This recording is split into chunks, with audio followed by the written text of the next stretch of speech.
Hello, guys. So, starting with the new and probably long overdue topic of morphology of flowering plants. Okay. Again, as we have been doing for the last so many weeks, what we'll do is we'll stick to NCRT based topics or NCRT based syllabus only, and we'll not side track a lot बहुत बहुत सारा इसमें extra information आपको मिलता है बहुत सारे various books में और गूगल पे और ऑनलाइन वगैरह बहुत सारी जगहों पे. बट रियलिटी ये है कि इस चैप्टर में से जो 3 से 4 क्वेश्चन आपको आएंगे, सी मॉर्फोलॉजी में से सेपरेटली नहीं, आप बोल सकते हो morphology, anatomy, plant growth and development, all these topics put together will be at least around 5 to 6 question, that is up to 30 marks का आपका वेटेज तो रहेगा ही आराम से, 28 to 30 मार्क्स.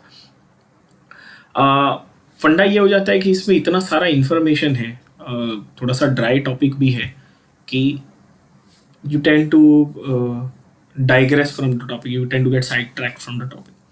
तो and the trick to scoring in these chapters is actually to just stick to what is given in your NCERT, just get it done with. Okay, चलो, so let's not waste any time, directly dive into the topic. Morphology of flowering plants. Obviously हम सबको ये पता है कि flowering plants जो है वो एक्सक्लूसिवली एंजियोस्पर्म्स ही हैं, so that goes without saying. So that here we'll be discussing a lot about other plants also, no doubt, but our main main topic of focus जो रहेगा हमारा वो रहेगा angiosperms. ठीक है.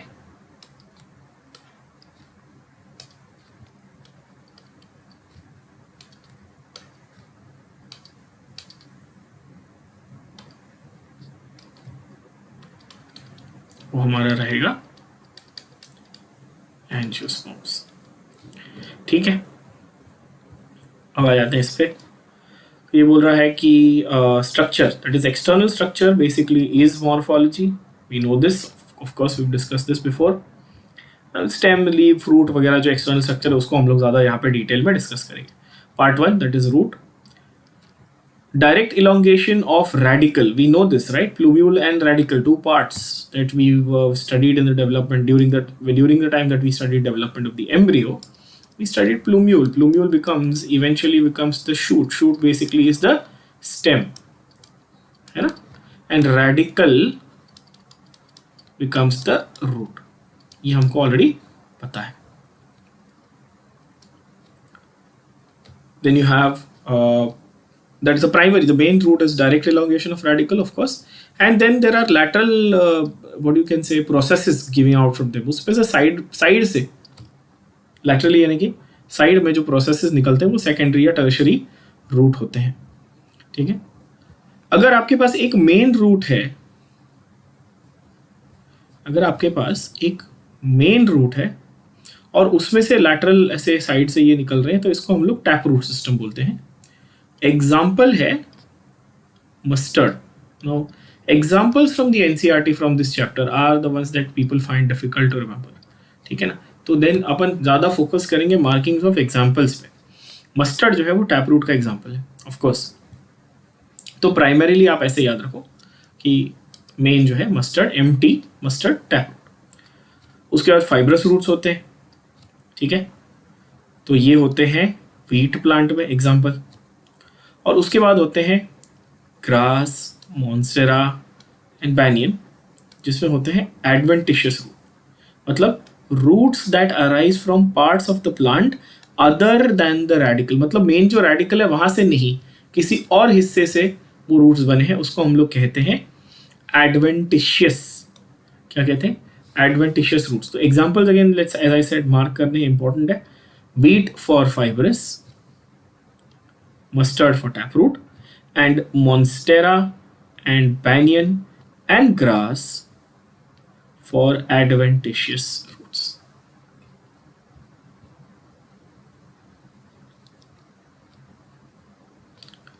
Okay, main functions and all, this is nonsense, this is rubbish, so forget about it. Let's not concentrate on simple stupid things like हाँ पता है, सबको पता है रूट्स पानी एब्जॉर्ब करता है and all that, सॉइल में हेल्प करता है होल्ड करने के लिए, स्कूल बचपन से मालूम, कुछ नया नहीं. Root is covered by thimble. Thimble पता है आप लोगों को, केमिस्ट्री में पढ़ा भी होगा आपने वैसे. एक ढक्कन जैसा एक स्ट्रक्चर होता है उसके ऊपर, जिसको हम लोग रूट कैप कहते हैं, ठीक है। Here that is the root cap, you can see the diagram. Just about the root cap, अगर आप बेस से ऊपर जाते हो, अगर आप देखते हो just about the root cap there is region of meristematic activity, मतलब कि मेरिस्टेमेटिक टिश्यू ये मेन है। प्राइमरी ग्रोथ टिश्यू जो होता है प्लांट का, उसको अपन क्या बोलते हैं, मेरिस्टेमेटिक टिश्यू बोलते हैं, राइट, मेरिस्टेमेटिक टिश्यू। तो ये क्या है, प्राइमरीली यहाँ पर आपको सेल्स का डिवीजन, यहाँ पे ग्रोथ का जो एरिया है वो दिखता है, ठीक है। तो रूट कैप का काम है protection of the root apex, and उसके ऊपर is the region of meristematic tissue. Diagram based questions are very popular in NEET from this particular topic. अगर आप देखो तो ये जो डायग्राम्स आपके एनसीईआरटी में दिए, just make sure that you go through all the labellings of the diagram, कहाँ पर क्या चीज़ लेबल की हुई है वो आपको एज इट इज डायग्राम देंगे, और किसी एक चीज़ को इसमें से गायब कर देंगे और बोलेंगे उसका नाम बताओ, ठीक है। खास करके जैसे ये अब यहाँ पर हमने मार्क कर लिया, इलोंगेशन का कौन सा है, मैच्योरेशन का कौन सा है, ठीक है। सीक्वेंस याद करना बड़ा ही आसान है, एम ई और एम, एम एम बहुत फेमस रैपर है, आप सबको पता होगा, ऐसे याद रख लो, MEM, meristematic tissue, elongation and then maturation, simple. Meristematic activity के जो सेल्स हैं, how do you characterize them, how do you know that these cells are active cells? They are small, तो ठीक है, they are thin walled and they have dense protoplasm, cytoplasm बड़ा dense होता है इनका, इसकी वजह से पता चलता है कि ये एक्टिव सेल्स है। उसके जस्ट ऊपर देखा जाए तो इलोंगेशन, जैसा मैंने कहा, तो रीजन ऑफ इलोंगेशन होता है। Cells of elongation zone become mature and then differentiate and all that, ठीक है। उसके ऊपर that is the region of maturation. Epidermal cells form fine thread like structure. Now this is popular question that is asked कि इस root hair कौन से cell से बनते हैं, तो आंसर है epidermal cells. They form fine thread like delicate structures called root hairs that absorb water and minerals. So mineral and plant absorption, plant mineral and nutrition एक separate एक chapter है all together, जिसमें काफ़ी इसके बारे में भी हम लोग डिटेल पे बात करेंगे। Then you have modification. So modifications of the root. अगर हमको रूट का जो मेन फंक्शन है उसके अलावा कुछ काम कराना है उससे, तो ऑब्वियसली नेचर में ऐसे modifications available हैं. Now again what we'll do here is we'll just concentrate mainly on the examples. Okay, so banyan tree अगर आप देखो तो banyan tree में prop roots होते हैं, है ना. Tap roots of carrot, turnip, adventitious roots of sweet potato, and they get swollen and store food. Carrot, turnip आपको पता है, बीटरूट जिसको हम लोग, मतलब बेसिकली हम लोग उसको बीटरूट बोलते हैं, टर्निप थोड़ा स्लाइटली अलग होता है, पर कैरेट, टर्निप और स्वीट पोटैटो, शकरकंदी जिसको आप बोलते हो, ये सब जो है फूड स्टोरेज के रूट्स हैं.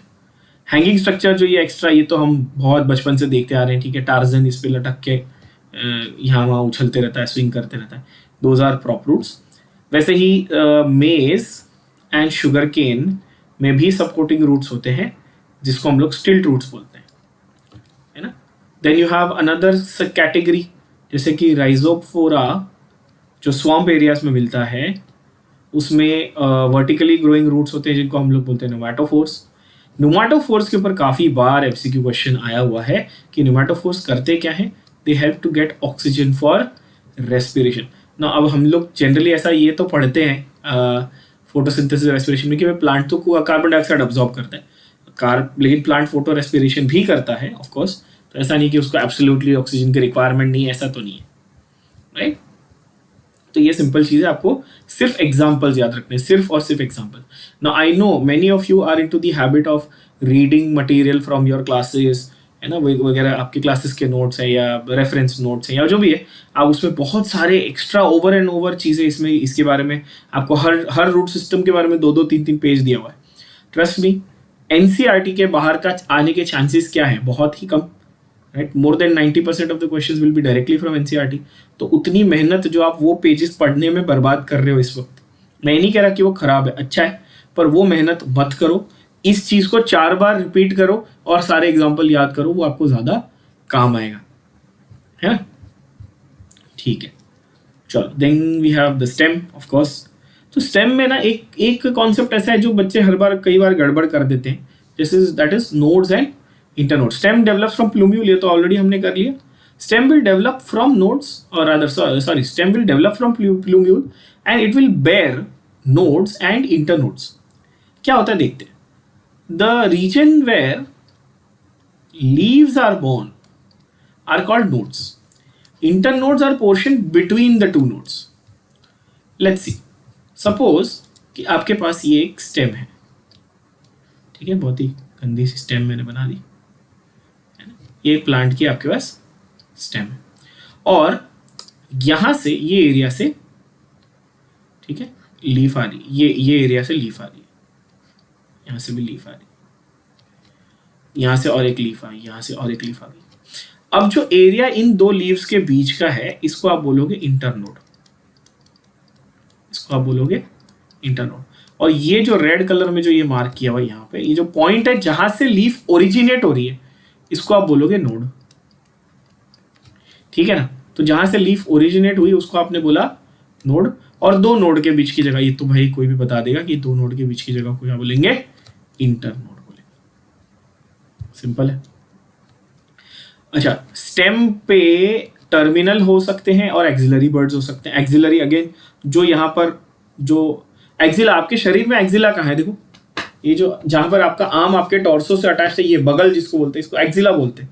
वैसे ये इसको ऐसे इमेजिन करो ना, ये टॉर्सो और लीफ ऐसे लैटरली जा रही है, तो ये जो एरिया ये एक्सिलरी. तो जो साइड में निकल के आएंगे जहाँ से फ्लावर्स या लीफ जो भी आने वाले, तो वो एक्सिलरी बर्ड्स आएंगे. और टर्मिनल मतलब एंड.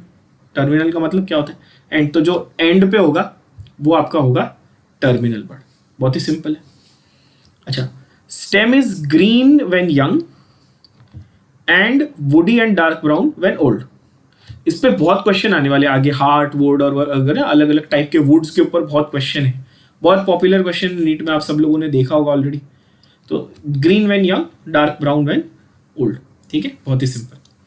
फंक्शंस भी बड़े बड़े इजी वाले हैं, वो रबिश है, उसके ऊपर ज़्यादा अपन ध्यान नहीं देंगे. ठीक है. अगेन उसके भी मॉडिफिकेशंस है, तो पार्ट बाय पार्ट अपन देखें तो स्टेम के बारे में बेसिक आइडिया आ गया. अब उसके मॉडिफिकेशन. तो अंडरग्राउंड स्टेम्स, अच्छा, पोटैटो, जिंजर, टर्मरिक, जमीनकंद, colocasia, these are food storage stems. अच्छा, बहुत इंपॉर्टेंट, ये बड़ा पॉपुलर क्वेश्चन है नीट में, सभी लोगों को ये, वैसे तो सभी बच्चों को वैसे तो पता ही है. पोटैटो, आलू इज स्टेम का मॉडिफिकेशन है ना. And sweet potato is root का मॉडिफिकेशन. ठीक है ना. कैसे, एकदम आसान तरीके से याद रखना, ये PS है ना. Potato, sweet potato is stem. तो स्वीट पोटैटो स्टेम नहीं है, S और S साथ में नहीं है, तो स्वीट पोटैटो रूट है, पोटैटो स्टेम. इजी याद रहेगा. ये S और ये S साथ में नहीं है, ठीक है ना. बस ऐसे याद रखना. जैसे मैंने आप लोगों को केमिस्ट्री में बताया था ना, फिंकलस्टाइन फ्लोरीन के लिए, फ्लोराइड के लिए नहीं है. फिंकलस्टाइन आयोडाइड बनाने के लिए था और स्वार्ट्ज था फ्लोराइड बनाने के लिए. ऐसे F नहीं है, ऐसे याद रखने बोला था. वैसे इसको याद रखो ऐसे ही. स्वीट पोटैटो स्टेम नहीं है तो रूट है, ऑब्वियसली तो पोटैटो स्टेम हो गया. इसी के बीच में कंफ्यूजन होता है लोगों को. अच्छा, बाकी जिंजर, टर्मरिक वगैरह तो खैर आपको मालूम ही है. हल्दी, जिंजर, टर्मरिक. टेंड्रिल्स, और एक टाइप के स्टेम होते हैं टेंड्रिल्स. ये क्या होते हैं, they develop from axillary buds. Now this is again one special thing about tendrils. Where do the tendrils develop from, they develop from the axillary bud. अभी बताया कि एक्सिलरी बर्ड्स क्या होते हैं.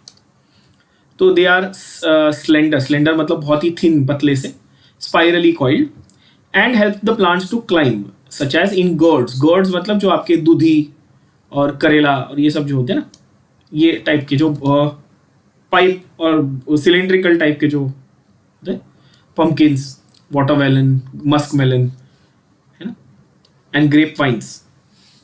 ग्रेप वाइन्स अगेन दो climbers जिसको हम लोग बोलते हैं. तो वो इन सब प्लांट्स में क्या होते हैं, टेंड्रिल्स होते हैं. देन एक्सिलरी बर्ड्स ही, तो एक्सिलरी बर्ड कुछ प्लांट्स में टेंड्रिल बनते हैं, कुछ प्लांट्स में थॉर्न्स बनते हैं. थॉर्न्स तो अपने को मालूम है, ये तो ऑब्वियसली यार. तो they are found in many citrus plants, bougainvillea और bougainvillea as if you want to call them. Thorns मतलब कांटे, ठीक है ना. रोज, पता ही है आपको, लेकिन रोज में थॉर्न्स किसका मॉडिफिकेशन है ये सोचो, ढूंढना जरा। स्टेम का मॉडिफिकेशन है, लीफ का मॉडिफिकेशन है, क्या है, किसका है? दे प्रोटेक्ट, ऑब्वियसली थॉर्न्स का काम क्या है? ब्राउजिंग एनिमल्स, ब्राउजिंग मतलब ग्रेजिंग एनिमल्स जो होते हैं ना, जो यहाँ फटक रहे हैं भाई, कुछ मिल जाए, कोई पत्ते वत्ते मिल जाए खा ले, उनके से। अच्छा, फ्लैटेंड स्टेम्स होते हैं, फ्लैशी वाले, जैसे कि फ्लैटेंड मतलब ओपोन्शिया, कैक्टस की फैमिली, ओपोन्शियाइस है ना, कैक्टस की फैमिली। कैसे पता ये? यहां देखो, एरिड रीजन्स याद रखना, एरिड मतलब ड्राई रीजन्स, एरिड मतलब ड्राई रीजन्स है। तो सिलिंड्रिकल स्टेम होती है, फ्लैटेंड होती है ओपोन्शिया में, सिलिंड्रिकल होती है यूफोर्बियम। ठीक है, obviously they will contain chlorophyll and they will carry out photosynthesis. Then in grass and strawberry, ये बड़ा यूनिक है। ग्रास एंड स्ट्रॉबेरी में क्या होता है, जो अंडरग्राउंड स्टेम होती है इनकी, ग्रास की स्टेम कौन से, ग्रास के रूट कौन से टाइप के थे, अभी इसके पहले एग्जांपल किया, याद करना। ठीक है, तो उसके रूट में भी खासियत थी और यहाँ पे स्टेम में भी कुछ खासियत है। क्या ये? They spread to new niches, niches मतलब locations, and when older parts die new plants are form. मतलब इसका स्टेम जो है, can we say it is modified for reproduction. समझा? तो पहले हमने देखा मॉडिफाइड फॉर फूड स्टोरेज, पहले हमने देखा मॉडिफाइड फॉर फूड स्टोरेज था, है ना। अब देखो,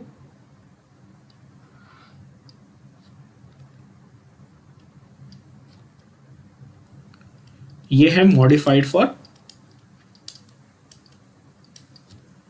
रिप्रोडक्शन, क्योंकि नया प्लांट बना रहे हैं ना वहां जाके वो, तो रिप्रोडक्शन। उसके बाद आ जाता है मिंट, मिंट यानी पुदीना, जैस्मिन, है ना। Slender lateral branch arises from the main axis after growing aerially and then arches downward to touch the ground. मतलब लेट्स सी, ये मेन प्लांट रहेगा, उसमें से थोड़े दूर ऊपर जाएगा, फिर नीचे आके ग्राउंड को टच हो जाएगा। अच्छा, ये रूट में से भी निकल सकता है और स्टेम में से भी निकल सकता है। रूट में भी ऐसा मॉडिफिकेशन था और स्टेम में भी ऐसा मॉडिफिकेशन है, जो वापस जाके ग्राउंड को मिल रहा है। ठीक है, तो ये भी सिंपल है, काफी इंपॉर्टेंट है, याद रखना। Lateral branch with short internodes and each node bearing a rosette of leaves and a tuft of roots is found in aquatic plants like Pistia and Eichhornia. Eichhornia का एक छोटा सा काम दे रहा हूँ, देखो आप लोगों को, Eichhornia का अदर नेम ढूंढना, बहुत पॉपुलर होता है, बहुत ही पॉपुलर नाम है, आपको मिल जाएगा वैसे एनसीईआरटी में एक दो जगह दिया हुआ भी है, Eichhornia का अदर नेम ढूंढ के यहाँ पे लिख के रखना अपनी एनसीईआरटी में। ठीक है, तीन बनाना, पाइनएप्पल एंड क्रिसैंथेमम, इसमें क्या होता है, lateral branches will grow or originate from the basal and underground portion of the main stem. They grow horizontally and then come out obliquely, giving rise to leafy shoots. तो यहाँ पर basically laterally जा रहा है, फिर नीचे soil के अंदर जाएगा और फिर वापस बाहर ऊपर आएगा, तो एक्स्ट्रा सपोर्ट भी मिल रहा है उससे, ऑफ कोर्स, है ना। उसके बाद है leaf. Leaf is a lateral and flattened structure born on the stem, develops at the node and bears a bud in its axil. Leaf के एक्सिल में bud, axillary bud later develops into a branch. ठीक है ना, तो leaf जहां पर वो stem से कनेक्टेड होती है, वो अगेन वो एक्सिल ऑफ लीफ है, और वहां पर जनरली आपको एक छोटा सा बर्ड देखने मिलता है। तो जैसे कि अगर ये स्टेम है और ये लीफ है, सॉरी,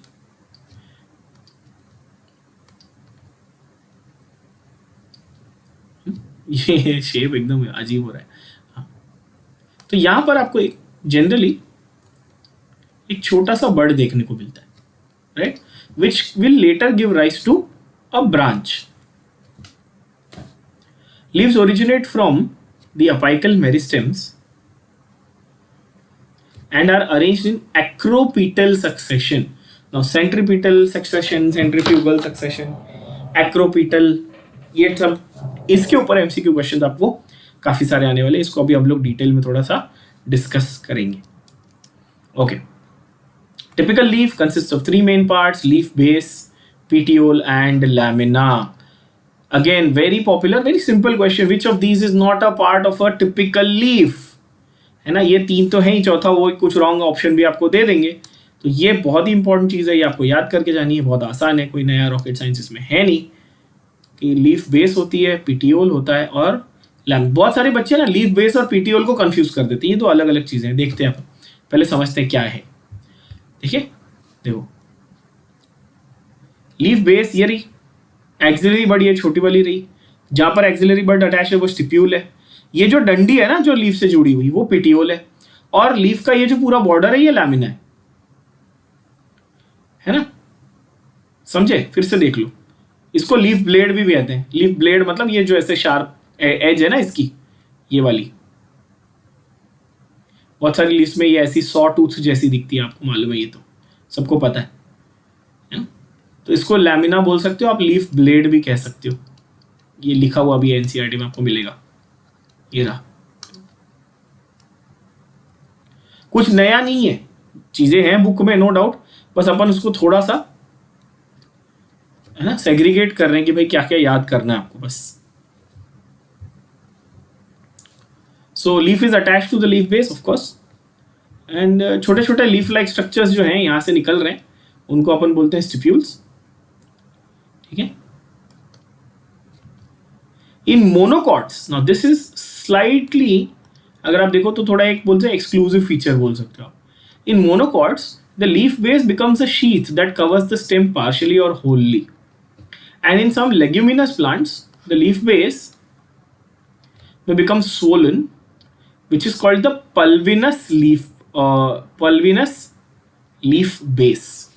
Swollen यानी कि ऐसे फुगा हुआ आपका जो है लीफ बेस होता है. किसमें? लेग्यूमिनस प्लांट्स में. लेग्यूमिनस प्लांट्स आप सभी लोगों को पता है, जो दाल यानी कि लेंटिल्स और लेग्यूम्स जो बनते हैं है ना, वो लेग्यूमिनस प्लांट्स होते हैं. Very famous for nitrogen fixation. We know this root nodules of leguminous plants. ये हमने we have heard this like a million times before ना.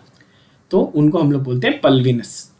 पीटीओल क्या करता है? तो पीटीओल भाई ये ऑब्वियसली ये तो लीफ को अटैच करता है ना. क्यों? क्योंकि अगर ये पीटीओल ऐसा स्ट्रेंथ नहीं है इसमें बिल्कुल, तो ये क्या करेगा, लीफ को सपोर्ट नहीं दे पाएगा और लीफ जो है वो सनलाइट की तरफ नहीं जा पाएगी. अल्टीमेटली लीफ का काम है फोटोसिंथेसिस, तो उसको holding the blade to light ये पीटीओल का काम है. ठीक है. Petioles if they are thin and flexible, which is in most plants और मोस्ट केसेस, भले कितना भी बड़ा प्लांट हो और कितना भी बड़ा पत्ता हो, पत्ता विंड से हिलता जरूर है, कड़क नहीं, वो स्टेम नहीं है, वो लीफ है ना. तो वो लीफ मूव हो सकती है. अच्छा, petiole is a very tricky structure, don't you think? कि पीटीओल इतना कमजोर भी नहीं होना चाहिए कि ज्यादा जोर से हिला तो टूट गया, और इतना ज्यादा रिजिड भी नहीं होना चाहिए कि हवा से हिल ही ना पाए. तो it has to be just right. भले ही वो बड़ा कोकोनट ट्री आप देखो, इतने बड़े बड़े उसके जो पत्ते हैं वो हिल रहे हैं, और आप छोटा कोई हर्ब या बुश देख लो उसके पत्ते हिल रहे हैं. दोनों केस में पीटीओल अकॉर्डिंगली ही नेचर में बनाया हुआ मिलेगा आपको. तो कैसा इसका फंक्शन बड़ा इंपॉर्टेंट है कि पीटीओल क्या करेगा, ये लीफ ब्लेड को फ्लटर यानी कि हल्का सा मूव करने में हेल्प करेगा विंड के एक्शन से. तो लीफ कूल भी होगी और फ्रेश एयर भी आएगा लीफ सरफेस को. अब लीफ को हवा खाने का मन नहीं है, पर ऑब्वियसली लीफ की जब मूवमेंट होगी तो उसका temperature will be brought down, because it is continuously expose to light during the day time photosynthesis करने के लिए, तो उसका टेम्परेचर जरा नीचे आएगा. ठीक है. Leaf blade is the green expanded part of the leaf with when and veinlets. जैसे आर्टरी आर्टीरियल होता है, वेनलेट्स होते हैं लीफ में भी. जैसे हमारे बॉडी में ब्लड वेसल्स हैं, लीफ में भी ऐसे आपको कंटिन्यूस नेटवर्क लाइक स्ट्रक्चर मिलेगा, जिसको हम लोग बोलते हैं venation of the leaf. Right. इसके ऊपर भी बहुत इंपॉर्टेंट क्वेश्चन है. कौन से दो टाइप के वेनेशन है आप सभी लोगों को याद होगा, आई एम वेरी श्योर, फिर भी एक बार लिख देते हैं. रेटिक्यूलेट होता है वेनेशन, एक टाइप होता है, और एक होता है पैरेलल यानी कि पैरेलल. दो टाइप के वेनेशंस होते हैं, है ना. So a middle prominent vein, very popular MCQ question, middle prominent vein of the leaf is called the midrib. ठीक है, सबसे बड़ा जो बीच में बड़ा वेन है ये वाला, ये रही मिडरिब.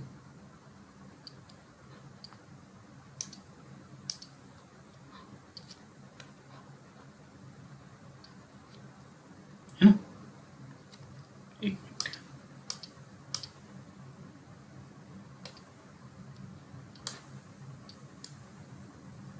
ये वाली मिडरिब रही.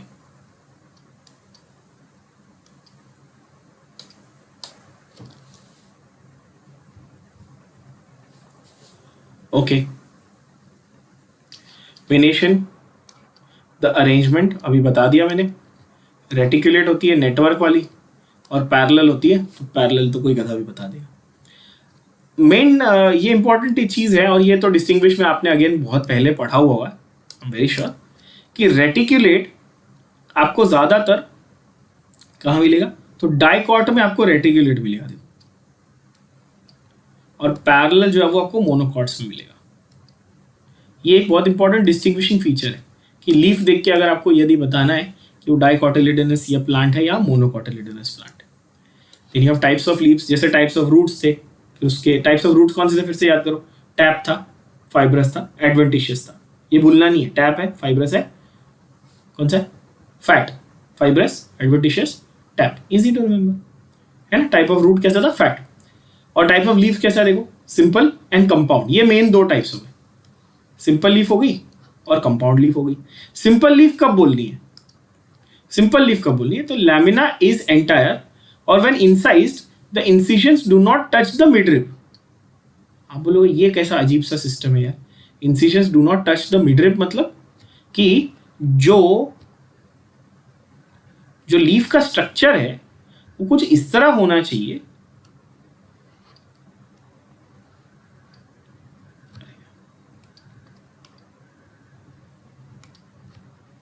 लीफ का स्ट्रक्चर जो है कुछ इस तरह होना चाहिए बच्चों कि अगर मैं इसकी लीफ की ब्लेड यानी कि इसकी लैमिना को ध्यान से देखूं तो इसमें अगर इंसिजन है, अच्छा ये मिडरिब है सेंटर वाला, है ना. अगर इसमें इंसिजन है, इंसिजन मतलब यहां पर कि ये ऐसे कटा हुआ है लीफ यहां से, तो ये मिडरिब तक एक्सटेंड नहीं होना चाहिए. अगर ये मिडरिब तक एक्सटेंड हो, जैसे कि यहाँ पे देखो मिडरिब तक एक्सटेंड हो रही, और दूसरे साइड में आपको ये बना के बताता हूं कि अगर शैलो ग्रूव्स है ना, तो ये शैलो है, मिडरिब तक एक्सटेंड नहीं हुई. अगर ये मिडरिब तक एक्सटेंड हो गई तो ये सिंपल लीफ नहीं रहेगी, तो ये कंपाउंड लीफ हो जाएगी. क्योंकि ये अल्टीमेटली ये जो हर एक सेक्शन है ये अलग अलग लीफ है, सिंगल सिंगल लीफ है, और वो मिलाकर एक बड़ी लीफ बनी, तो वो कंपाउंड हुई ना. और ये जो लेफ्ट साइड पे बना है ये कैसा है कि इंसिजन है पर पूरा मिडरिब तक टच नहीं है. आई होप ये समझ में आया. तो या तो बिल्कुल कहीं कटा हुआ नहीं होना चाहिए लीफ, और अगर कट है तो मिडरिब तक नहीं पहुंचना चाहिए. ये दो क्राइटेरिया होंगे तो क्या बोलेंगे अपन, सिंपल, सिंपल, है ना. अगर incisions reach up to midrib हो गए, breaking it into a number of leaflet, तो ये ईच क्या हो गया बोलो, ये ईच सिंगल सिंगल क्या हो गया, ये हो गया लीफलेट, है ना. तो इसको हम बोलेंगे compound. Bud is present in axil of petiole in both. Bud axil में हमेशा है, पहले कर चुके,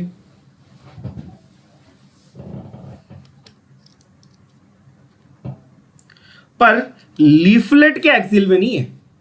अब आप बोलो ये क्या है, थोड़ा सा कॉम्प्लेक्स लगता है ये, है ना. सिंपल है, देखो लीफ के एक्सेल में बड मिलेगा,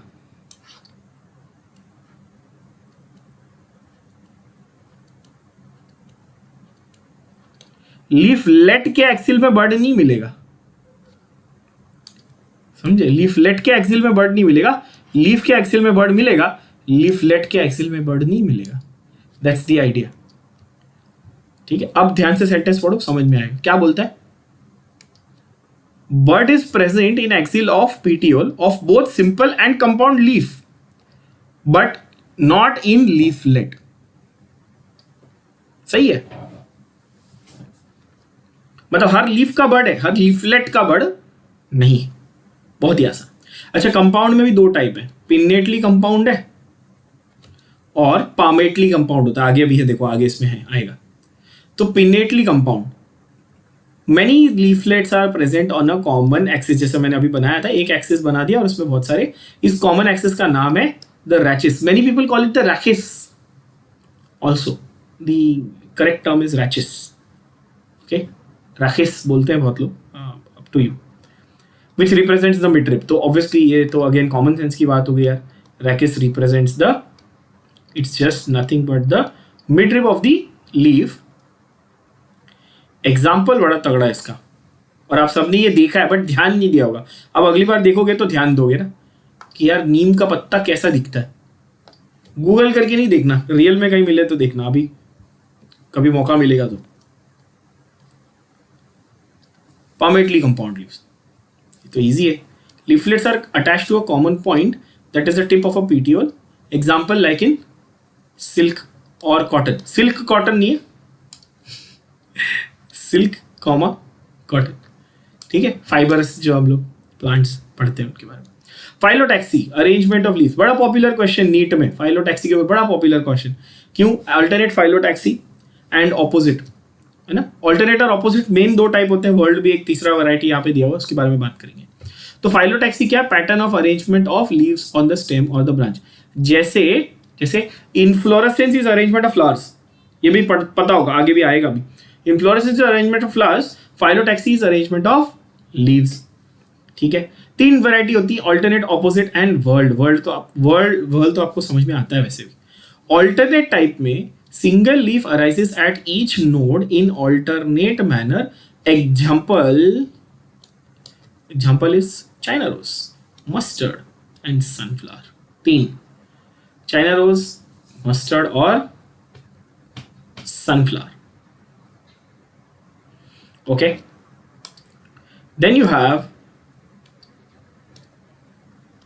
opposite type of venation, opposite venation बोल रहा हूँ, sorry, phyllotaxy। opposite type of phyllotaxy में a pair of leaves arises at each node and lies opposite to each other, यानी कि जैसे कि कैलोट्रोपिस और गुआवा अमरूद, है ना। और तीसरा बहुत ही simple, if more than two leaves arise at a node and form a whorl, it is called whorled, that is Alstonia. ये आया हुआ क्वेश्चन है, एल्स्टोनिया में कौन से टाइप का फाइलोटैक्सी दिखता है। इनफैक्ट सारे ही एग्जांपल्स दोबारा से हम लोग देखते हैं कि सारे एग्जांपल्स इसमें इंपॉर्टेंट है अपने।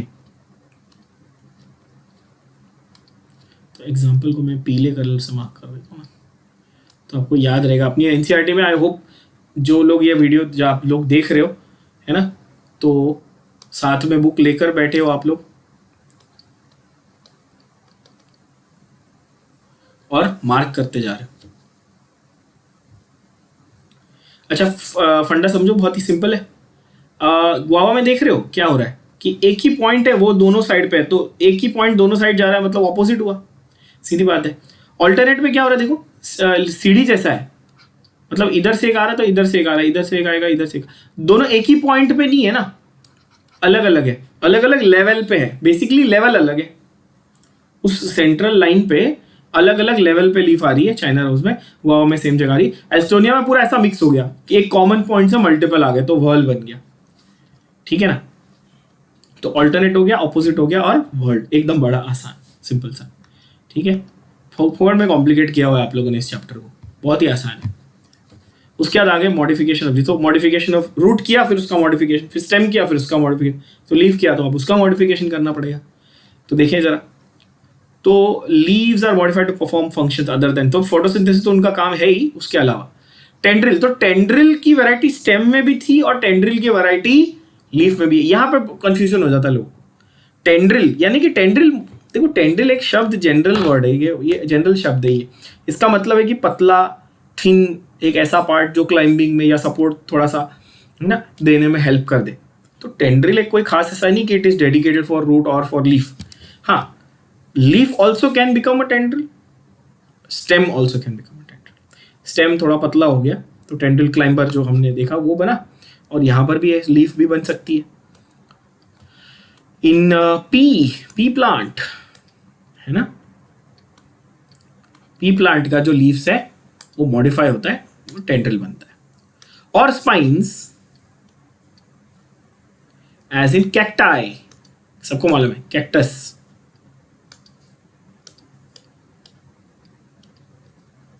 है ना।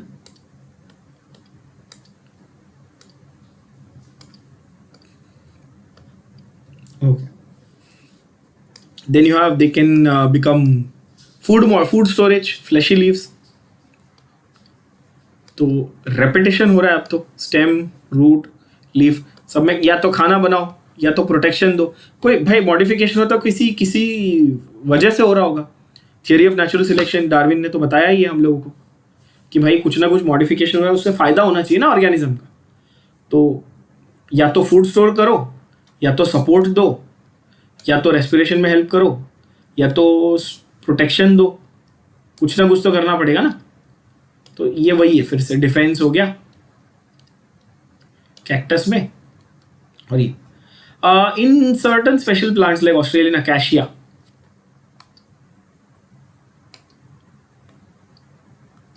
अगेन अकेशिया का भी जो कॉमन नाम है, इंडिया में खास करके पॉपुलर नाम है, आप लोगों ने शायद सुना होगा, ढूंढना हो मिलेगा। तो अकेशिया में leaves are small and short lived, मतलब ये टेम्पररी है, थोड़े टाइम के बाद में ये शेड ऑफ हो जाती हैं। तो आप बोलोगे कि सर लीव, हाँ तो लीव थोड़े टाइम के बाद में शेड ऑफ हो जाती है ना, पत्ते गिरना, झड़ना। तो स्मॉल एंड शॉर्ट लिव्ड, तो इसको हम लोग बोलेंगे ephemeral. What is the word for it? Biological word for short lived things are what? Ephemeral. और जो लॉन्ग टर्म रहते हैं उसको क्या बोलते हैं अपन? पेरिनियल। पता है ना सबको ये? आई होप ये सबको मालूम हो।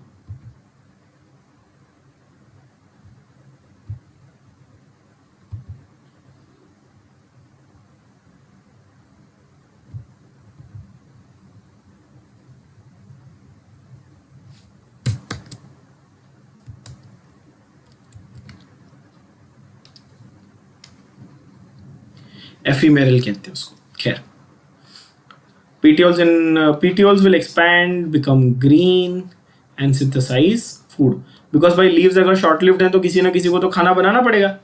तो ऑस्ट्रेलियन अकेशिया में ये एक इंपॉर्टेंट आपको मिल गई एमसीक्यू पॉइंट कि इसमें petioles perform the function of photosynthesis. बोलो हाँ कि ना?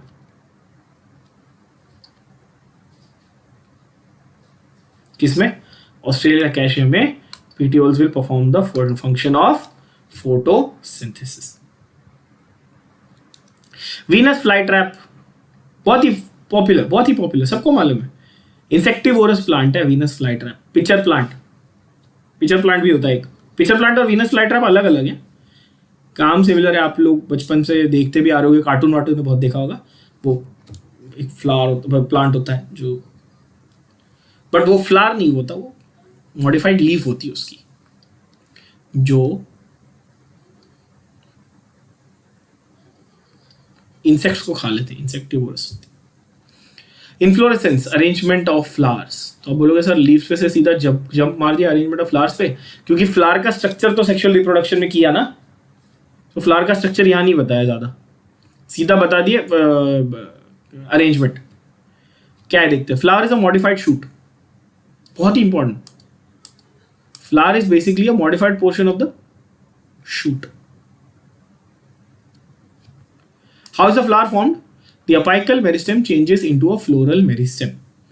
Internodes do not elongate and axis gets condensed. Apex produces different kind of floral appendages, वगैरह वगैरह. That is ठीक है. Shoot tip transforms into a flower. It is always solitary. This statement is true. ये बहुत popular है NEET में, MCQ में ऐसा पूछते हैं, which of the following statements about inflorescence is correct और इनकरेक्ट। सो वो बोल रहा है कि शूट की जब टिप है, जो टिप यानी कि टर्मिनल फ्लावर है, वो कभी भी बंच में या गुच्छे में नहीं मिलेगा आपको, वो मिलेगा सॉलिटरी यानी कि अकेला। वो है alone for ever, friend zone में बेचारा, कोई भाव नहीं दे रहा उसको। बात समझ में आई? तो अरेंजमेंट ऑफ फ्लावर्स को हमने, जैसे हमने अरेंजमेंट ऑफ लीव्स को बोला फाइलोटैक्सी, वैसे हमने अरेंजमेंट ऑफ फ्लावर्स को कहा है इन्फ्लोरेसेंस। ठीक है, बहुत ही इंपॉर्टेंट है और बहुत ही सिंपल, बहुत इंपॉर्टेंट, बहुत ही सिंपल, एकदम इजी। दो टाइप है इन्फ्लोरेसेंस के, रेसिमोस एंड साइमोस है। रेसिमोस जो है main axis continues to grow and flowers are borne laterally in acropetal succession. ये है इंपॉर्टेंट पार्ट, ठीक है। Flowers are formed in acropetal succession. Cymose inflorescence में main axis terminates in a flower, hence limited in growth. अभी जो जैसे कि देखा हमने कि भाई एक बार टर्मिनल वो बर्ड जो है वो फ्लावर बन गया तो उसके आगे उसकी ग्रोथ नहीं होगी। अगर वो बर्ड फॉर्म में तो वो कली है तो वो ग्रो होते रहेगा। अगर वो बर्ड का ये बन गया ना फ्लावर, तो flowers in a basipetal manner, basipetal and acropetal.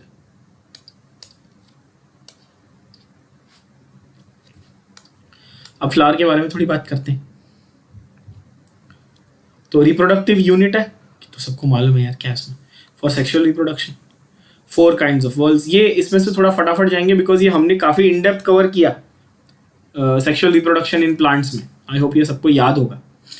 Stock और pedicel of flower is called thalamus. Stalk of leaf is called petiole, this is called thalamus. Calyx, corolla, androecium, gynoecium 4 whorls होते हैं। Calyx and corolla are accessory. Non reproductive whorls भी बोलते हो इनको आप। Calyx, calyx and Corolla को हम लोग नॉन रिप्रोडक्टिव 3 नाम से जानते हैं। हम लोग इसको नॉन रिप्रोडक्टिव के नाम से जानते हैं, हम लोग इसको नॉन एसेंशियल के नाम से जानते हैं, हम लोग इसको एक्सेसरी वर्ल्स के नाम से जानते हैं। नॉन रिप्रोडक्टिव वर्ल्स बोलो, नॉन एसेंशियल वर्ल्स बोल लो, या फिर इनको आप एक्सेसरी वर्ल्स भी बोल सकते हो। एंड्रोशियम, गाइनोशियम कैसे भाई? तो ये तो रिप्रोडक्टिव वर्ल्स है, रिप्रोडक्टिव ऑर्गन्स भी बोल सकते हो। In some flowers like lily, calyx and corolla are not distinct, termed as perianth. हमने ना फ्लोरल फॉर्मूला देखा था, अभी इसमें दोबारा अभी इसमें और रिवाइज करेंगे अपन फ्लोरल फॉर्मूला को। बट लिलिएसिए जो फैमिली थी उसमें ना कैलिक्स, कोरोला, हमने जो लिली मेनली एक एग्जाम्पल हमने देखा था, उसमें ये देखा था कि कैलिक्स कोरोला को जोड़कर क्या बनाया था? पेरियांथ बनाया था। कैलिक्स और कोरोला को जोड़कर क्या बनाया था?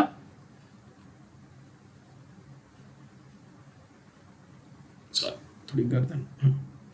कैलिक्स और कोरोला को जोड़कर बनाया था बच्चों पेरियांथ।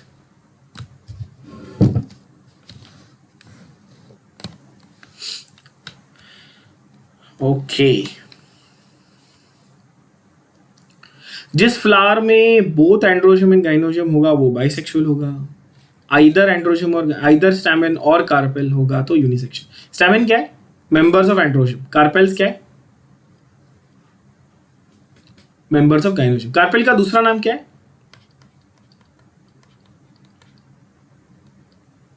पिस्टिल, पिस्टिलेट फ्लावर भी बोलते हैं, है ना।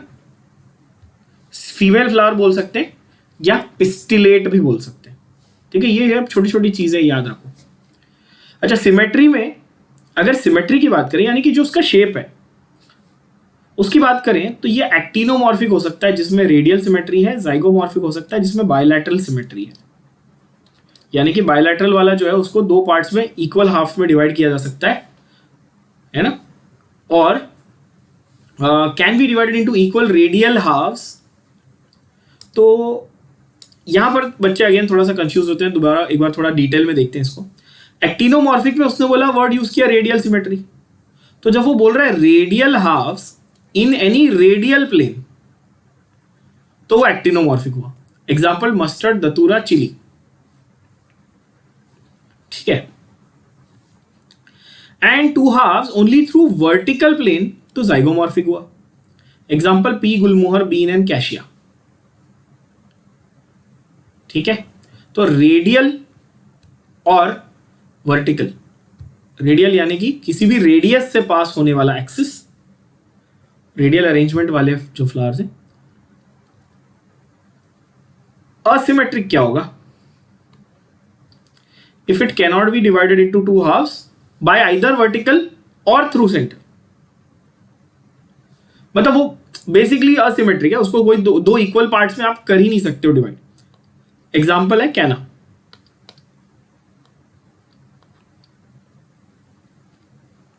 Then you have another term to divide, or rather to classify in the symmetry, that is a number of individual members present in each whorl.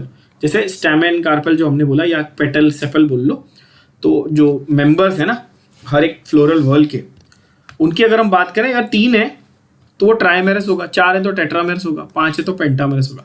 सबसे कॉमनली आपको पेंटामेरस सिमेट्री देखने वैसे मिल जाती है। Flowers with bracts. Bracts क्या है? Reduced leaf found at the base of the pedicel are called bracteate, and those without bracts are called ebracteate flowers. तो जिसमें एक छोटू सा लीफ है आपको मिलता है बेस पे, वो ब्रैक्टिएट है। जिसमें छोटू सी लीफ नहीं मिलती है वो ebracteate है भाई। अगेन बहुत ही सिंपल है। Then you have the position of ovary. अच्छा, position of floral parts in how to judge the position of floral parts, ये काफी इंपॉर्टेंट पार्ट है ना। इसमें कई लोग अगेन थोड़े से कंफ्यूज रहते हैं, तो उसको क्लियर कर लें अपन। Position of floral parts random?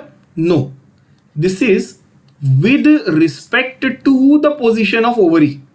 समझो, ओवरी के ऊपर, ओवरी के नीचे, ओवरी के लेवल पे, समझे? Hypogynous, perigynous, epigynous, whatever. समझो बात को, इसको अपन अभी डिटेल में डिस्कस कर रहे हैं। डायग्राम के हिसाब से भी देखेंगे कंपेयर करके, हाँ ध्यान से देखना। तो वो बोल रहा है based on position of calyx, corolla, androecium in respect to ovary, है ना, विद रिस्पेक्ट टू ओवरी। तो हाइपोगाइनस, पेरिगाइनस, एपिगाइनस जो भी हम डिस्कस कर रहे हैं, ये विद रिस्पेक्ट टू ओवरी है। पहली बात ये दिमाग में बिठा लो। तो क्या होता है, in hypogynous flower gynoecium occupies highest position. अब हाइपो वर्ड हमारे दिमाग में रजिस्टर करता है कि लो, तो हाइपोगाइनस फ्लावर है, मतलब कि सब कुछ गाइनोशियम के नीचे है। कंफ्यूज नहीं होना है, ध्यान देना है। हाइपोगाइनस का अर्थ, इस वर्ड का मतलब है, इसका मीनिंग है अदर वर्ल्स आर बिलो। तो जो गाइनोशियम है वो हाईएस्ट पोजीशन पे, समझे? फिर भी हाइपो वर्ड है। हाइपोगाइनस मतलब कि बाकी उससे नीचे, वो नीचे नहीं है। Other parts are situated below it. तो इसको येलो से अलग से मार्क कर लेते ना। हाइपोगाइनस में गाइनोशियम हाईएस्ट पोजीशन। फिर आता है पेरिगाइनस। हाँ, ये सुपीरियर पे आऊंगा मैं, रुक जाओ। फिर आता है पेरिगाइनस और लास्ट है एपिगाइनस। तो पेरिगाइनस में क्या हो रहा है भाई? तो पेरिगाइनस में हो रहा है हाफ इंफीरियर पोजीशन, और एपिगाइनस में हो रहा है कंप्लीटली इंफीरियर। अब इसका मतलब समझते हैं जरा तीनों का कि क्या हो रहा है यहाँ पे।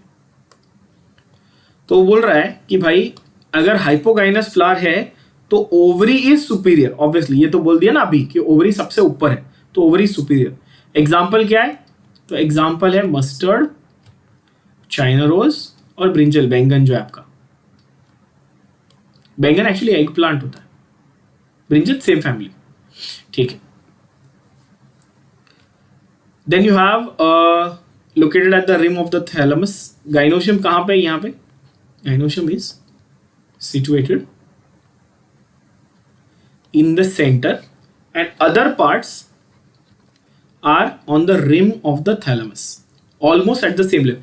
तो सब कुछ एक ही लेवल पे है, तो पेरी अराउंड है ना। पेरी का मतलब अराउंड, एक ही लेवल पे, उसके आजू बाजू पेरी। और एपी मतलब, ये तो अगेन बहुत ही सिंपल बुद्धिमानी वाली बात है। एपी का मतलब अबाव, तो यहाँ पे सब कुछ गाइनोशियम के ऊपर है, तो गाइनोशियम नीचे है, तो ओवरी कैसी हो गई? इंफीरियर हो गई ना। ओवरी हो गई इंफीरियर। अगेन एग्जाम्पल देखें जरा। तो पेरिगाइनस का एग्जाम्पल था प्लम, रोज एंड पीच, और एपिगाइनस का एग्जाम्पल था guava and cucumber.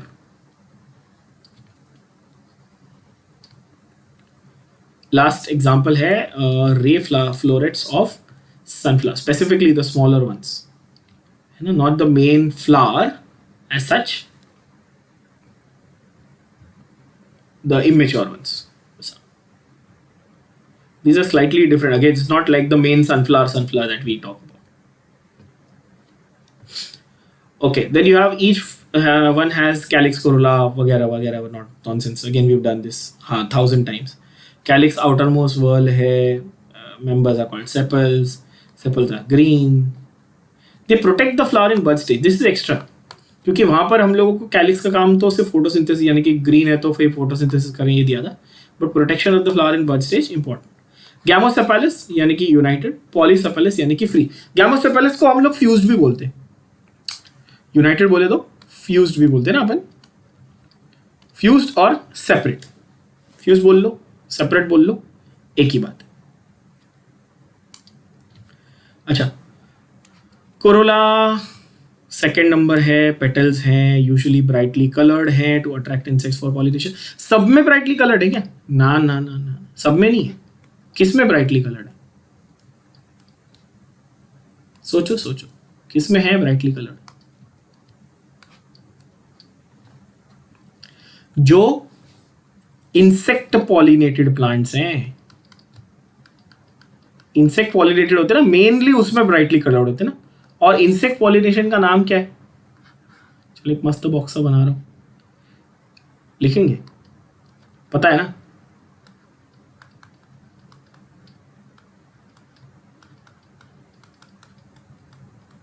Entomophilous plants. Entomophily, entomos means insect. Calyx के जैसा कोरोला भी हो सकता है कि भाई उसमें वेरिएशंस हो। अच्छा, कोरोला में भी 3 मेंबर 4 मेंबर है ना, ट्राइमेरस, पेंटामेरस, जैसे कैलिक्स में था वैसे भी हो सकते हैं। गैमोपेटालस क्योंकि यूनाइटेड, और पॉलीपेटालस यानी कि फ्री। शेप ऑफ कोरोला में भी हाईली वेरिएबल, बहुत सारा वेरिएशन है इसमें। कोरोला इन सम केसेस में भी tubular, bell shape, funnel shaped और व्हील शेप्ड, है ना। कोरोला जो वर्ल है, अब ध्यान से, पब्लिक है ना इसमें फिर से कंफ्यूज होती है। यहाँ पे क्या वो पेटल का शेप बता रहा है क्या? नहीं, वो वर्ल का शेप बता रहा है।